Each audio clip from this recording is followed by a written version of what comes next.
Matt, how are you feeling? I mean, blowout win the first game and then a nice comeback that just came up a little short. Yeah, I think it's kind of been all season with the ups and downs of one good game and one bad game. The nice part was this bad game was better. We battled back. The Anchorage is really good, and they hit 10 threes in the first half. I don't think we'll ever be able to be ahead at halftime when a team hits 10 threes, and I think the message at halftime was we needed to play better to keep it more manageable. We weren't going to be winning with how well they played, but we needed to keep it a little bit closer. And then obviously after the game, I think that showed where if we could have maybe hung in there a little bit better and survived that kind of barrage of threes a little bit better, we probably would have been able to pull it off in the second half. But I was probably bounced back. That's a really good Anchorage team, and I thought we played maybe our best half, the second half against Anchorage of the whole year.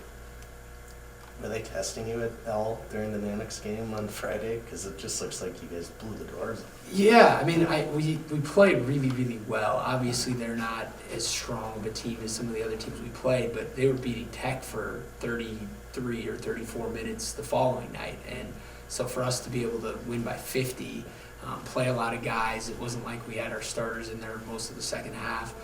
That was all really good stuff, and I think we did it in the right way. We weren't doing anything out of character to kind of extend the lead.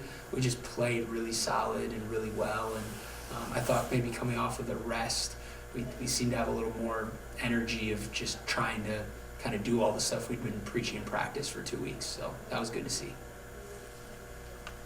Were you guys able to bond, do what you were hoping to do? Yeah, it was a great trip for that. I mean, we did a lot of fun stuff. We had a lot of fun with the guys. It was definitely the most long, extended period of time that I've been able to spend with a lot of them, which was kind of fun on a personal level on top of a team level of getting to really just hang out in different ways. I think the players have hung out a bunch together, especially the older guys, but I think it was really good for some of the freshmen to get that kind of long period of time with all the other players. And I actually think it was really good for our staff to get to really maybe be around these guys in a different way than necessarily on the floor or in study tables or all the stuff we're kind of used to. So I definitely saw a little bit more personality out of guys that I hadn't seen before. So in a lot of ways, that was a lot of fun for me. A couple weeks ago, you talked about adjusting your body's internal clock, playing so late at night. Did you feel like you did that? Yeah. I think the kids seem to they just look at their phones and it says 11 o'clock. Okay, I'm going to go to bed now. So they seem to be fine. I think we were, energy-wise, I think we were pretty ready both nights. I didn't feel like that bothered us that much. And it seems like we're adjusting this week back, which is, to be honest, what I was maybe more concerned about heading into conference play was being able to kind of reset the clock to Marquette time.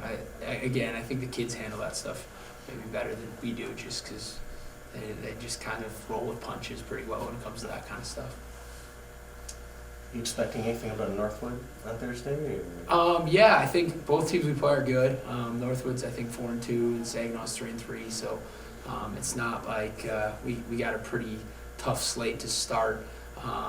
Northwood is very athletic. They have two guards that were returners and really good last year and are starting the year off really hot. So we're gonna have to play kind of our best, and it's gonna be interesting to see how we react to not having the back-to-back and being at home and some of those types of things. I'm just hoping for a ton of energy, a ton of excitement, and I think if we do that, hopefully the results take care of themselves. Nice to be at home, finally. Yeah, it's been, I knew it was going to be a long kind of preseason when you see the schedule and, six games on the road and some tough trips travel-wise, and it's definitely nice to not have to be planning out leaving and eating and all that kind of stuff and be able to sleep in our own beds and play in front of a home crowd for the first time. So, yeah, it's definitely a nice change, and at the same time, I think that long road stretch kind of prepared us in a way that maybe if we would have, played a lot of the teams in our league have played D3 schools and NAIA schools, and we've been able to go play all Division II schools in tough circumstances, and hopefully that schedule has prepared us for the conference season. Thanks, Matt. Thank you.